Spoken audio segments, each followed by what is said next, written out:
সন্দেশখালী কাণ্ডের মূল অভিযুক্ত শেখ শাহজাহানকে গ্রেপ্তার করা হলো নাকি দলের তরফ থেকে ড্যামেজ কন্ট্রোল করা হলো? শাহজাহান শেখ গ্রেফতার হলো না অ্যাডজাস্ট করলো না সারা রাজ্যে যেভাবে কোর্ট থেকে শুরু করে অপোজিশন থেকে গভর্নর থেকে সাধারণ মানুষের সমালোচনার শিকার হচ্ছে রাজ্য সরকার, তার জন্য ড্যামেজ কন্ট্রোল করা হলো না বলির বাকরা শাহজাহানকে বানানো হচ্ছে? যত বেলা গড়াবে বোঝা যাবে।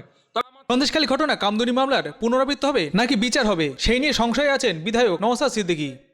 এখন প্রশ্ন আমার মন থেকে জাগছে, এরা বিচার পাবে তো? এদের বিচার হবে তো? এরা শাস্তি পাবে তো? পুলিশ বা শাসকের পক্ষ থেকে অনেক বড় বড় বিভিন্ন সময় বিভিন্নভাবে কথা বলেছে। দিনের শেষে কি দেখেছি? কামদুনি কাণ্ডে 10 বছর পরে কি হয়েছে? সেই জন্য আমি আজকে আশঙ্কিত, এরা শাস্তি পাবে তো? শাহজাহান শেখ তো মমতা ব্যানার্জির শাসন আমলে জেলের মধ্যে যাচ্ছে। আমি হলফ করে বলতে পারি এই মমতা ব্যানার্জি সরকারের পতনকে জেলের মধ্যে দেখতে হবে।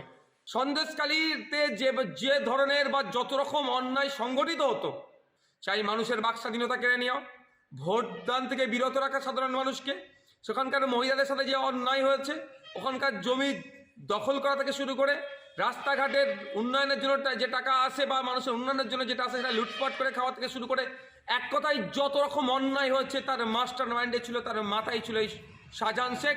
আর এদের হ্যান্ডস হিসাবে শিবু, উত্তম আরও যারা আছে তারা এগুলোকে বাস্তবায়ন করতো। আজকের অ্যারেস্ট হওয়ার পরে সন্দেশকালীন মানুষ কিছুটা হলো স্বস্তির নিঃশ্বাস পেয়েছে। এখন প্রশ্ন